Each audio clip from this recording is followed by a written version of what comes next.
Fala, turma! Estamos aqui para mais uma edição do podcast O Assunto é Som. Dessa vez com meu grande amigo e contrabaixista de primeira linha, Thiago Alves. Fala, Jesuíno. Eu e o Thiago, a gente se chama de Pompeia. Então, né, pode ser que durante o bate-papo aí a gente se chama de Pompeia, então a gente já explica logo desde o início. Thiagão, bicho, obrigado. Eu agradeço. Prazer imenso sempre falar com você, a gente conversa tanto, né? Agora a gente registrar aqui, muito legal. Eu queria começar o papo sobre um assunto que, para mim, você é um dos símbolos disso para mim, que é fazer som, sabe? Porque às vezes a gente...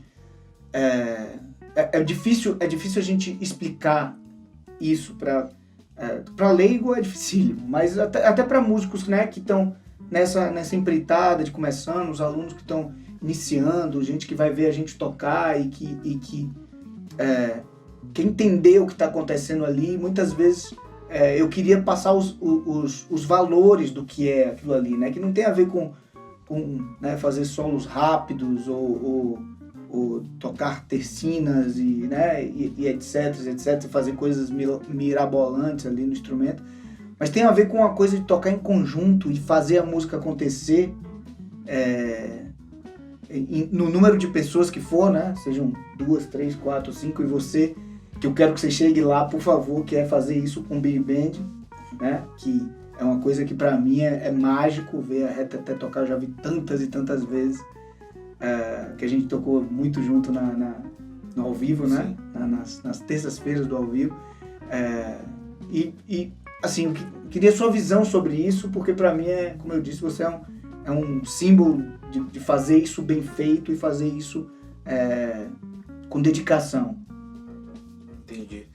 É difícil, como você falou, é difícil mesmo explicar o que é som, né? Que é essa expressão, né? Porque o som, a gente sabe o que é, né? Cientificamente falando, né? Então, é um som, né? Mas no nosso dialeto. Meio, nosso dialeto aqui da música instrumental, né? Até mesmo da música cantada, né? Uhum. Mas, pra mim, quando eu vou falar, vou fazer um som, significa que eu vou ter uma liberdade musical, né? Que mesmo que eu tenha obrigações, sei lá, vou tocar um repertório de músicas de fulano, de ciclano, ou vou tocar com a Big Band tem arranjos, né?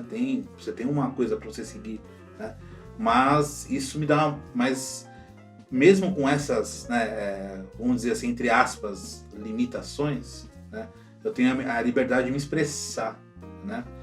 Então, eu acho que essa liberdade, né, como você fica à vontade, mesmo com coisas, né, que você tem que seguir, né, um arranjo ou uma composição X, né, que já sabe que você vai tocar aquilo, né? Então, quando eu saio de casa com essa paz de espírito, que eu vou ter essa liberdade, né, seja para fazer, né, tocar com a Big Band ou músicas autorais, ou sair de casa sem saber o que vai acontecer no repertório, né? Essa é a situação que eu mais gosto, sinceramente, né? Essa é a última que você falou. Essa última, que sair de casa pra tocar, eu não sei o que eu vou tocar. A gente vai chegar lá e não sei o que vai depender do clima, com quem que eu vou tocar, né? Aonde que eu vou tocar, então. E essa situação é a mais legal, assim, pro meu gosto, né? Eu queria fazer uma adendo desse negócio, que foi algo que aconteceu semana passada pra mim, que foi, assim, não surpreendente, mas tem muito a ver com isso que você tá falando. A gente se conhece, sei lá, desde 2008, né? Tem 13 anos, né? Por aí. Sim. Muito tempo. Esse é o tempo que eu tenho na noite de São Paulo, mais ou menos, tocando.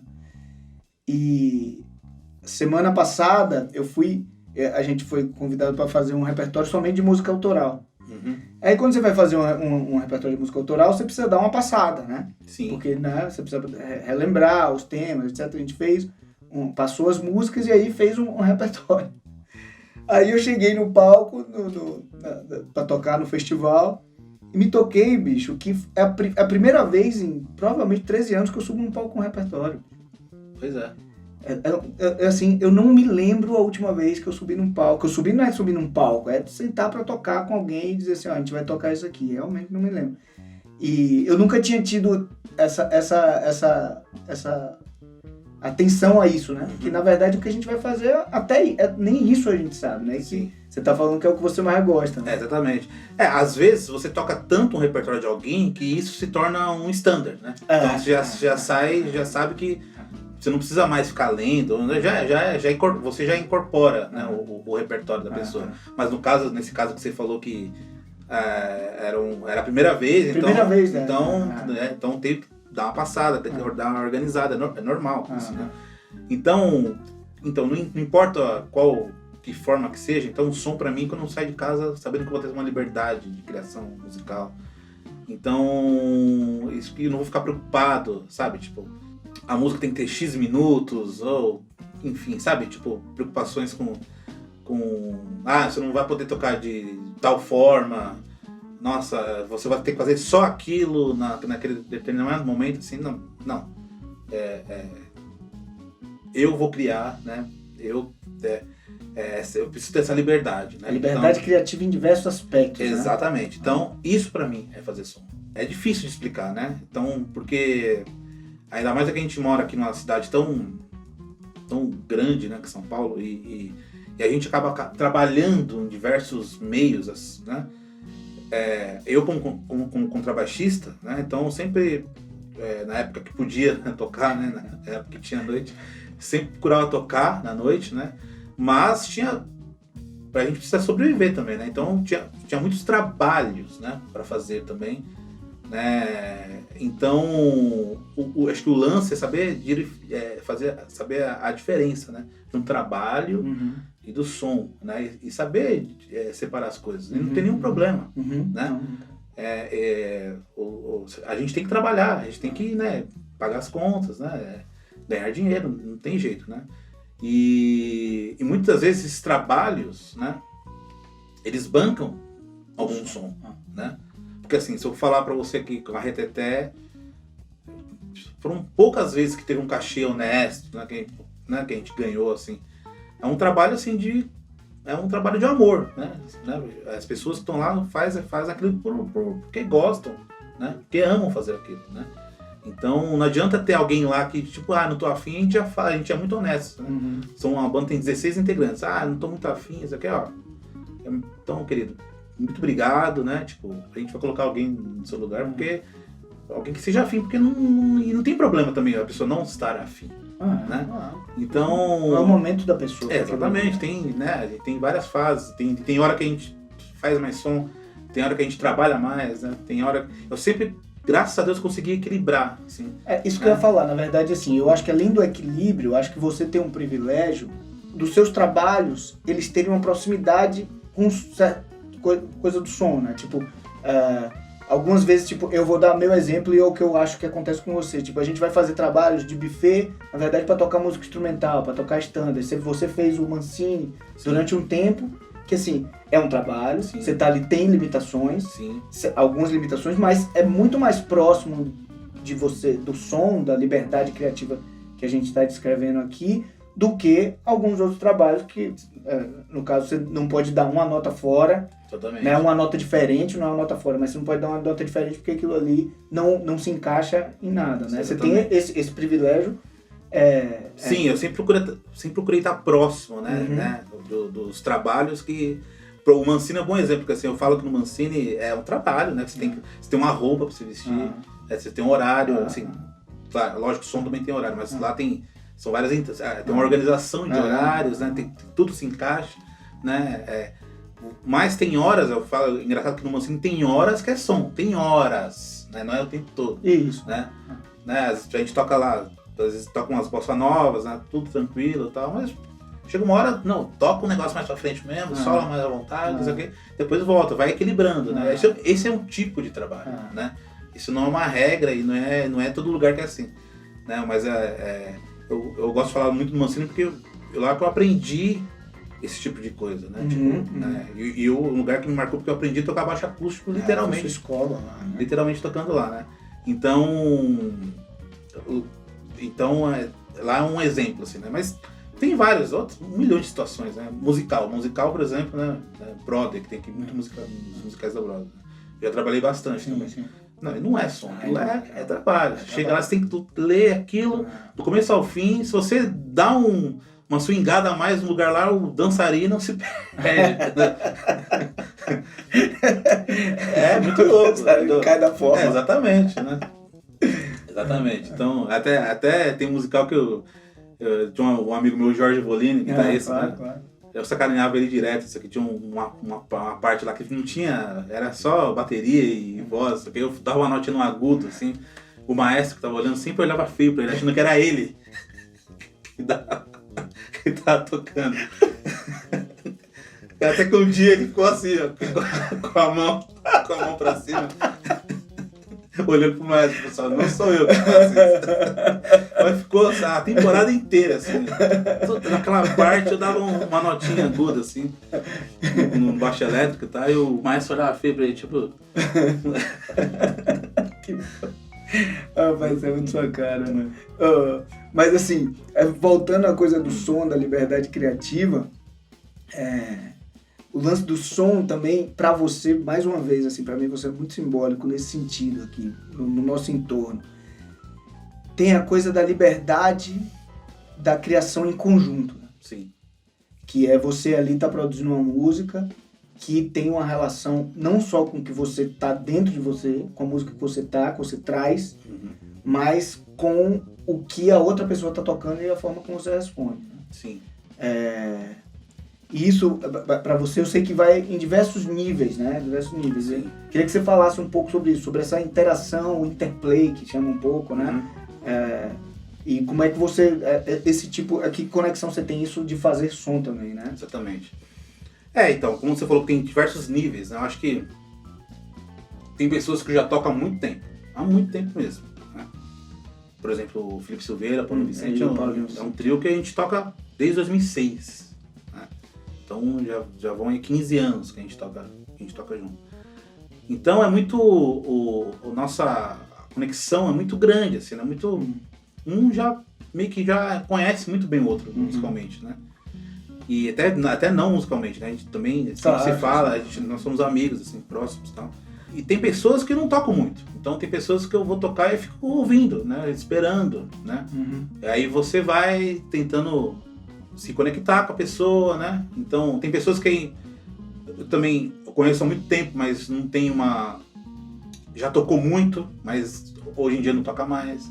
Mas sempre acaba ficando alguma coisa, né? Tipo, então, eu como baixista tenho esse privilégio também de circular. Né? Eu adoro tocar tanto com gente que já toca há anos e tanto com gente que eu nunca toquei. Eu sempre gosto de aparece uma galera nova tocando, eu gosto de tocar. Se tiver uma oportunidade de tocar com eles, eu vou. Assim, porque eu acho bacana, né, ter como... A respiração muda de um músico que você nunca tocou, por exemplo, na vida. Então, eu gosto dessa sensação, né? Então, eu acho que... E o segredo é ouvir, né? Ficar atento, né? O tempo todo e você sugerir coisas e sacar se a pessoa compra ou não. Então, você vai tateando, né? Como funciona, né? O segredo, eu acho que tá aí, ouvir, sempre tá tocando ouvindo, nunca entrar num piloto automático ou numa coisa assim, tipo, eu sei tocar essa música só desse jeito, só vou tocar só desse jeito. Não.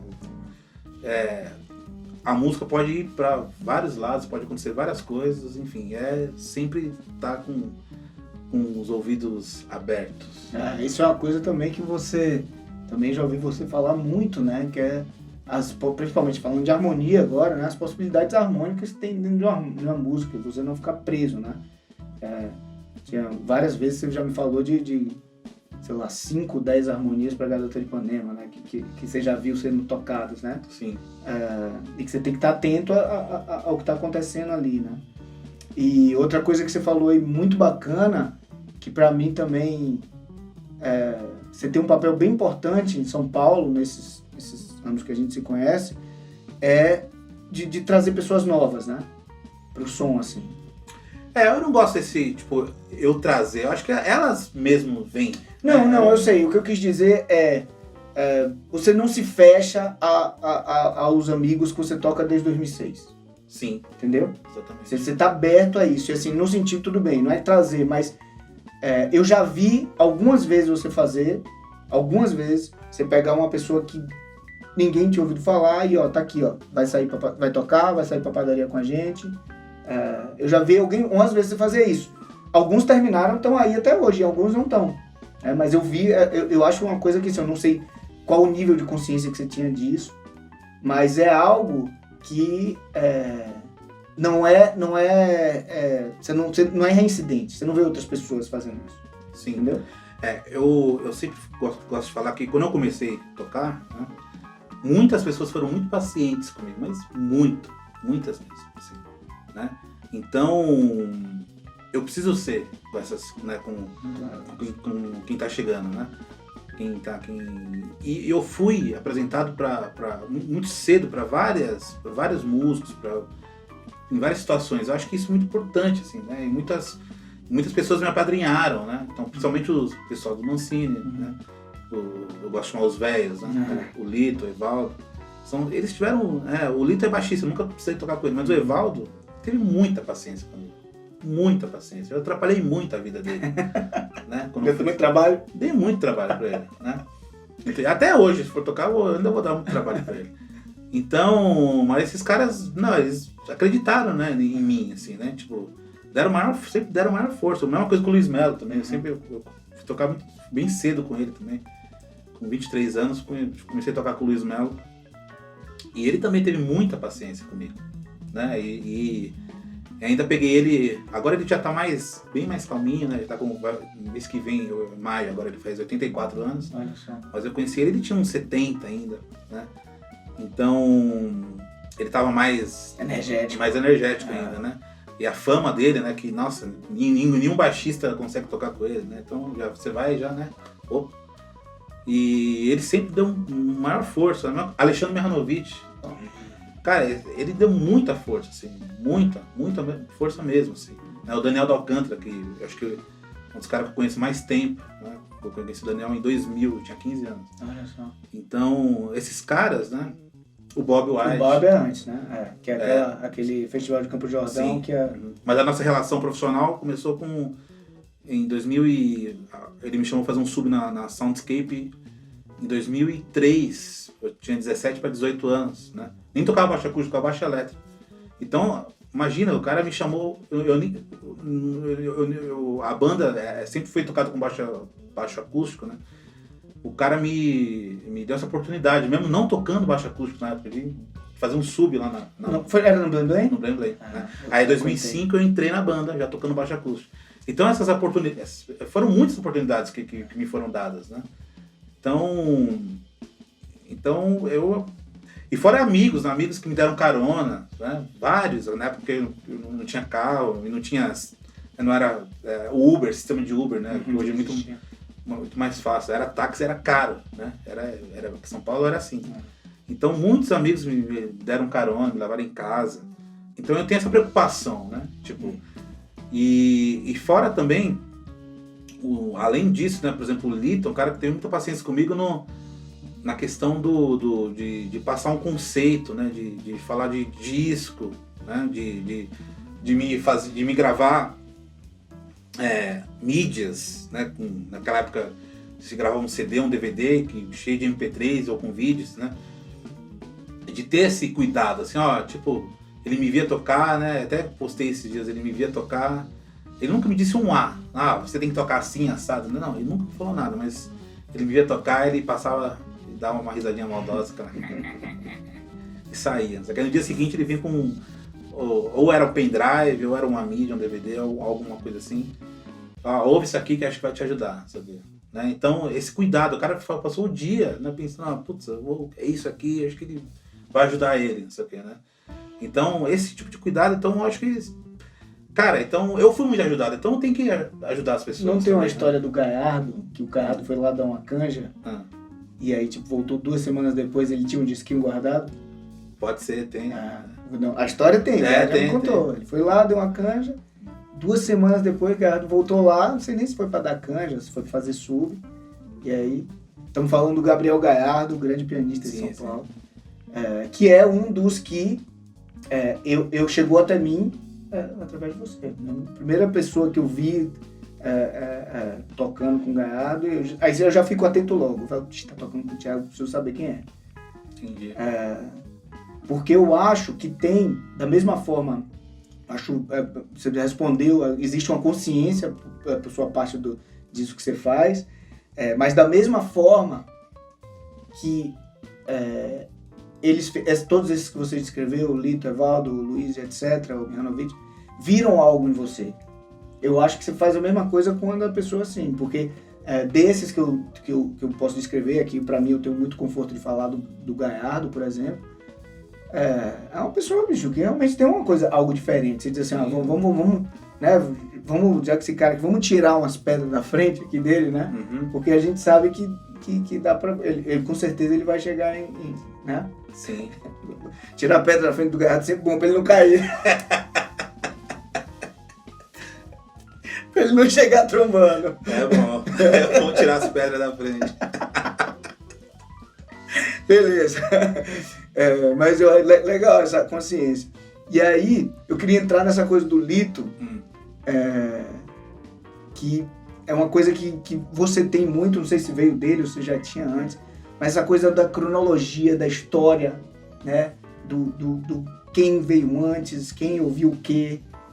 Isso é uma coisa que assim, a gente tem uma identificação muito grande com isso, né? Eu me identifico muito, porque é uma coisa que eu já trago das outras músicas que eu ouvia, né? Quando eu tocava rock, eu queria entender o que... Aliás, eu acho que muito do meu interesse do jazz foi isso, que toda vez que eu via um cara musicalmente resolvido, assim, que você dizia... Aí o cara falava, bicho, ó, é esse cara que ouve esse cara que ouve Coltrane, esse cara que ouve esse cara que ouve Thelonious Monk, esse cara que ouve esse cara, sempre, Wes Montgomery. Fala, bicho, tem que ir lá, né? E pra mim, esse caminho... Inclusive, que eu quero chegar com você posteriormente, depois de você falar disso, da cronologia, que tem um caminho de aprendizado que tem uma ligação com isso. Para a criação desse vocabulário e ser capaz de fazer isso que a gente está conversando, que é fazer som, entendeu? Sim. E você ter esse vocabulário, linguagem. De que forma você se conecta com isso? Qual é a sua... O Lito é fã do Miles Davis, né? E principalmente naquela fase do Miles Davis Quinteto, né? Mas assim, ele... eu acho que é o fã número 0 aqui, né? Ele e o Mihanovic, uns caras que eles sabem de detalhes, assim, de coisas assim impressionantes, né? E aí que... E ele sempre falava da autobiografia do Miles, né? Ele sempre cita, não sei o que, ora, aquele livro é demais, né? Mas, tem um monte, acho que ele pegou tem um monte de sacada dali, né? De gíria, né? Que ele deve de termos que ele com certeza pegou dali, né?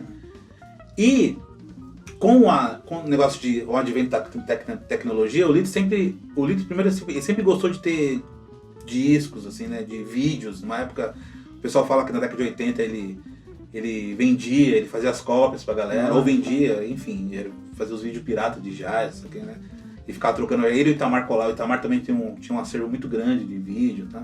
E a tecnologia foi passando, né, e ele sempre foi antenado, assim, computador, né, então... E ele começou a baixar música no SoulSeek, lembra da época do SoulSeek? Claro. Cara, ele baixando discografia, não sei o quê. E aí que ele lembrou falando eu acho que naquela época alguém pintou com a autobiografia em português. Eu tenho, né? Português. Xerox. Eu tinha também, não sei, eu emprestei pra alguém que, enfim. E aí acho que ele pegou isso e aí ele começou a ouvir os discos do Miles de acordo com que ele vai falando, que ele vai narrando na autobiografia, né? E aí ele começou... Desde a Big Band do Ed Bickett? Não, o Billy Eckstine. Billy Eckstine, exatamente. Então ele começou a ouvir, cara, de novo, os discos do Miles, né? De ordem cronológica. E ele, eu lembro que na época ele pirou, assim, porra, tem que fazer isso, não sei o que, né? E aí que eu me liguei, né? Tipo, pô...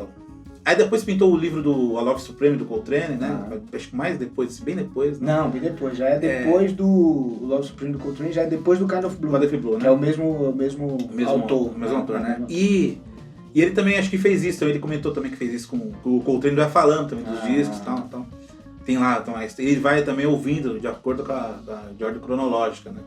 Então isso eu saquei isso, que eu falei, beleza, agora por que não de outros caras, né? Então eu comecei a pesquisar, assim, né, dos caras que eu gosto, né, que eu gosto.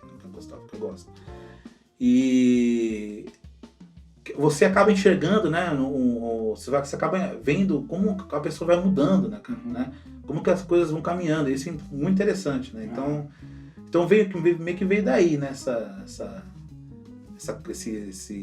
esse lance, né, de olhar ou pesquisar algum artista de ordem cronológica, assim. Isso pra mim é muito importante e conecta exatamente com uma coisa que eu queria muito conversar com você, que é sobre essa coisa da possibilidade de formar gerações ou músicos aspirantes nessa direção, né? Porque pra mim teve uma ligação muito grande, assim, eu já falei com você, assim, eu não conseguiria ter transcrito Coltrane e entendido minimamente se eu não tivesse feito com Charlie Parker antes, entendeu? Pra mim existiam barreiras muito grandes, assim, na música de Wayne Shorter. Pra mim era uma coisa assim, tipo, eu consegui enxergar do alto da minha ignorância ali e minha ingenuidade degraus ali, sabe? Tipo, não, bicho, eu preciso entender primeiro o que esse cara tá fazendo pra depois ir pra esse, pra um dia, quem sabe, entender o que, sei lá, o que o Ornette Coleman tá fazendo, entendeu? Porque pra mim ainda é uma coisa do free jazz e a maneira como se conduz aquilo ali, pra mim é uma escada. E aí vai pra uma coisa que, assim, que é o acabamento do estudo como um todo, né? Que tem uma relação com isso também. Sim. Né? Tudo tem esses degraus. E como você acha que isso poderia ser concebido? Porque eu vejo que você faz como a gente falou, se você faz isso com os mais jovens que já chegam, que você vê que, pô, esse cara aqui, vamos ver, vamos chegar ele junto para, né, facilitar. Mas como seria de uma maneira mais corporativa, assim? Porque a maneira como o estudo, a maneira como o estudo, depois a gente vai falar da cidade de São Paulo, mas a maneira como o estudo da música instrumental da cidade de São Paulo se concebeu, eu acho que é distante um pouco do que a gente faz. Sim. Entendeu? Como seria diferente? Só para concluir, mais falando de Louisville, né? Quando eu estudei em Louisville lá, que é uma faculdade super renomada, Joe Henderson teve lá, enfim, muitos caras tiveram lá e era um curso que era... E eu me lembro de um professor, não me lembro se foi o Kenny Werner ou um outro professor, que eu estou tentando lembrar o nome aqui, mas eu me lembro dele falar, o que a gente tenta fazer aqui é simular o que a gente tinha nos anos 50, nos anos 60, que era uma vida voltada para esse tipo de música aqui, e uma vida da noite, da prática, e ouvindo e botando isso em prática, uma linguagem oral. Obviamente que a gente tem tudo hoje decupado e sistematizado, mas assim, é uma linguagem oral, vocês precisam entender isso. Enfim, como você acha que isso poderia se traduzir? Você acha que esse modelo, existe algum modelo norte-americano ou de algum outro lugar que você acha que poderia caber? Porque eu acho que a gente está numa época bacana de se conversar sobre isso. Sinceramente, assim, eu não sei muito, né? Eu acho que aqui no Brasil a gente tem 1 milhão de problemas, né, voltado nessa área cultural e acadêmica, digamos assim, porque a gente não, a área acadêmica brasileira não é voltada para performance. Então, isso implica em quê? Que músicos que tocam, eles não estão atrelados à academia. Mas ela não é voltada à performance, você diz, por intenção ou porque é desconectada? Eu acho que é meio que desconectada. É um sistema que já foi feito para não ser assim, né? Então isso já dificulta a aproximação das pessoas, dos músicos que são atuantes, né? De forma da carreira acadêmica, né? Hoje em dia tem muito mais, né, músicos que já tocam, mas eles estão lá por um tipo de pesquisa, né? Não é pela performance em si, né? Só depois de certo grau, tipo mestrado, doutorado, né, que algum outro tem um trabalho de performance, mas é muito é menos ainda, é muito pouco, né? Então isso também acaba implicando que os músicos não estão tipo nas escolas de música, né? Então é um problema muito sério, né? Tem escolas de músicas, né, que não ligam para isso, né? Que assim, não é que não ligam, elas dão preferência a quem está tocando, né? Ou, por exemplo, a EMESP, né? Claro. Você não precisa ter uma graduação, né? É bom que tenha, mas se você não tiver também não vai ser um empecilho. Você pode dar aula lá, né? Se tiver uma vaga, claro, enfim, tem um milhão de fatores, né? Então, eu acho que, primeiramente, a gente tinha que resolver.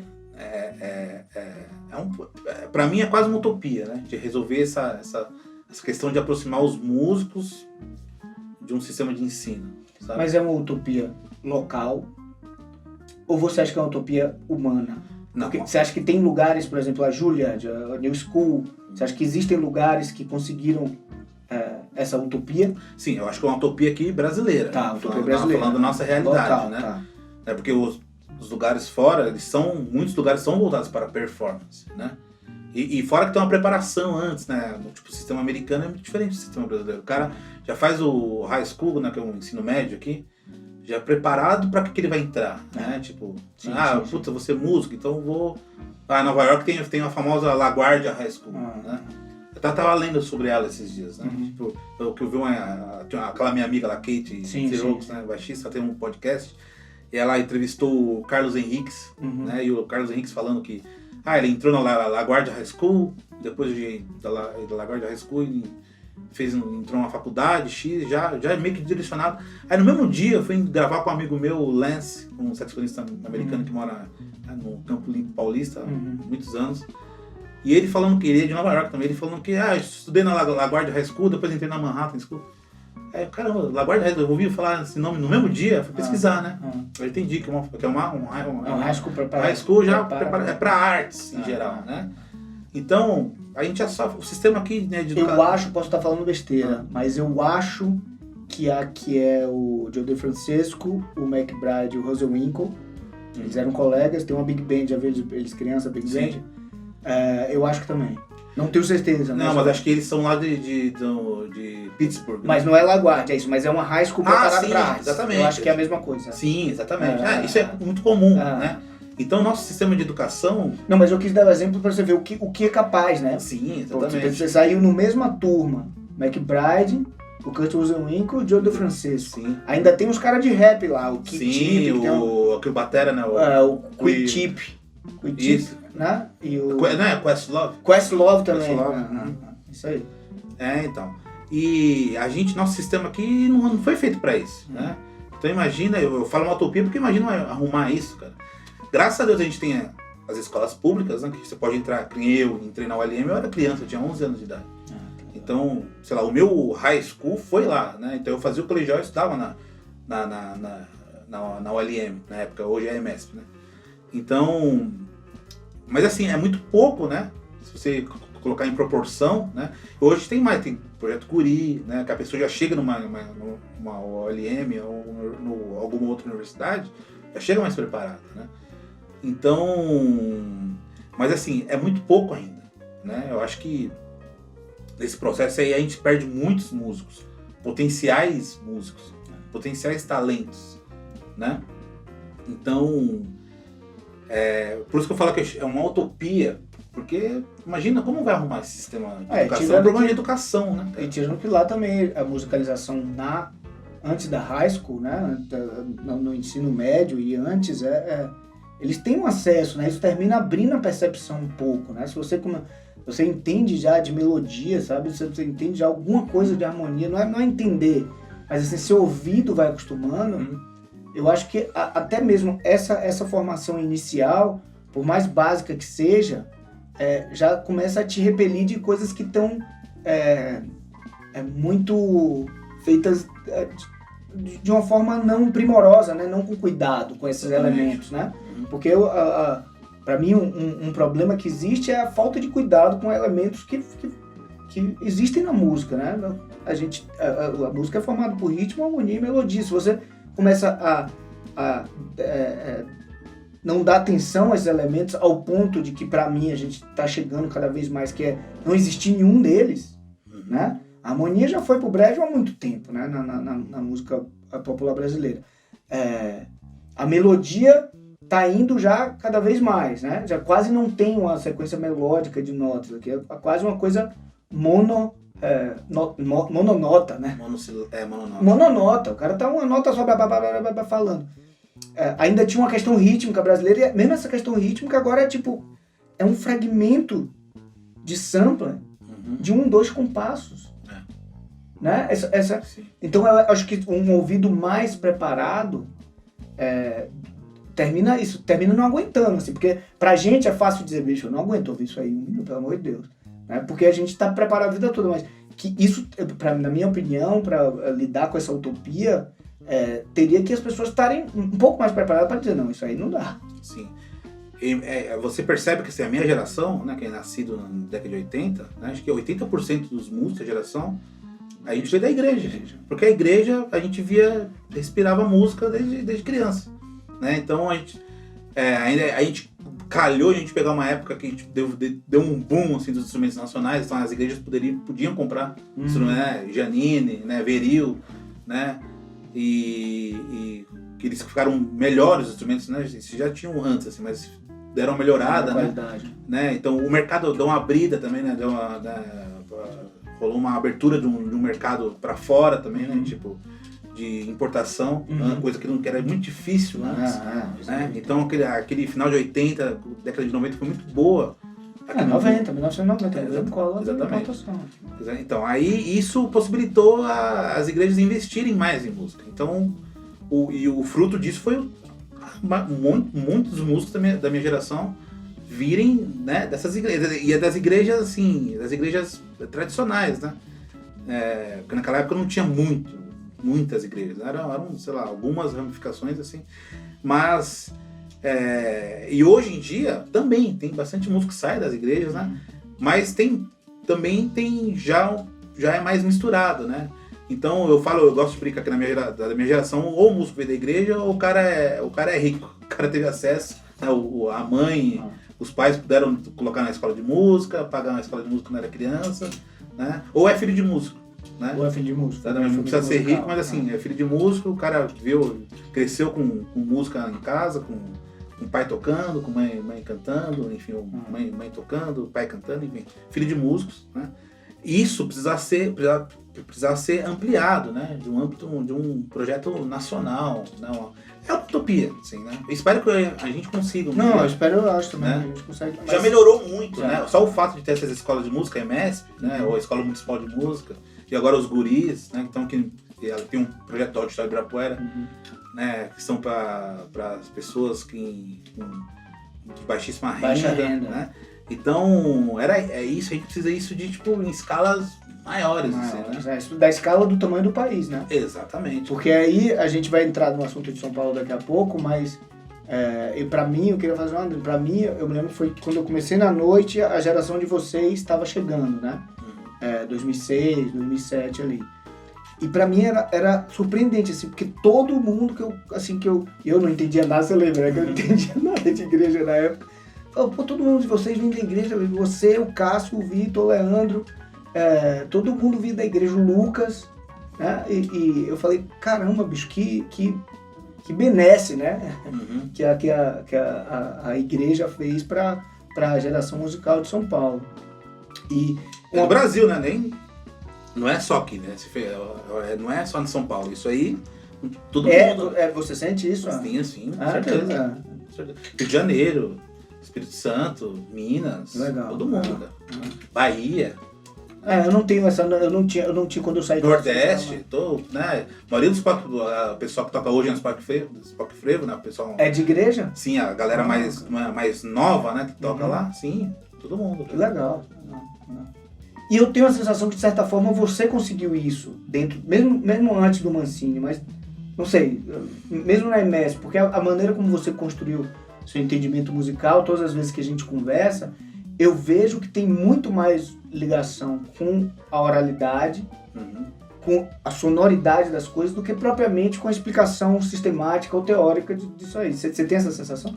Sim, é claro, porque assim, na EMESP eu estudei, né, eu tive 3, falando de contrabaixo, né, 3 professores que, né, o Itamar Colasso, que é um cara que na época ainda estava mais atuante na noite, tocava, né? Já era do Zimbo Trio? Ainda não. Na 96 ele ainda não, mas ele era super atuante. Acho que ainda tinha alguma casa que ele tocava, era o Paddock, né? Tipo, que vinha lá da Baiuca, né? Na época da Roosevelt lá. Exatamente. Ainda tinha, acho que ele trabalhava fixo, né? Lá. O Gabriel Bales, que é um cara que, né, tocou com todo mundo, né? Gravou muito, né? E o Marinho Andreotti, que era um cara que ele dá aula até hoje lá. Um cara que toca, ele é mais da função de orquestra, né? Mas sempre tá tocando, até hoje, sempre tá, você vê ele circulando, tocando por aí, né? Então tinha, né? E aí você ia na aula de Big Band, o Roberto Sion, né? Que é um super músico, né? Aí tinha o Daniel da Alcântara, né? Que não precisa falar nada. O William Caran, que é um super batera também, que tocou com todo mundo aqui, né? Hoje tá morando em Portugal. Alemão. Então você... Olha só, né, verdade, o alemão. Né, o Mir, né? Então, e vários outros, né? Assim, que o Júlio César Figueiredo era um professor de harmonia, que é um pianista, super pianista, né? Foi casado com a Claudete Soares, tocou com o Dick Farney, era um pianista que trabalhava, era atuante na época, assim, muito atuante, né? Então eu acho que tá perto desses caras, me ajudou muito, assim, né? Eu toquei da Big Band da escola, eu entrei na Big Band e tinha 13 anos, né? Em 98. E eu fiquei até... Toquei em 98, 99, 2000, tive que sair da escola, voltei em 2001, fiquei 2001, um pouquinho de 2002, né? Então foram quase 4 anos, 3 anos e pouquinho. Cara, o Sion, ele sempre começava o ensaio tocando, fazendo na cozinha, tocar um blues em Fá e todo mundo improvisar um pouco, né? E ele, nisso aí ele já falava de negócio do blues, né? Que foi muito importante, né? E ele fazia aquele exercício de tocar começar a improvisar com 2 notas, depois aí aumentando, né? Com a penta blues e então isso, cara, esse é um tipo de coisa que... E é louco, porque isso eu vi nessa faculdade de Louisville, eu vi exatamente isso, que era, me lembro de um exercício, tinha esse, de você ir acrescentando nota, e tinha um de...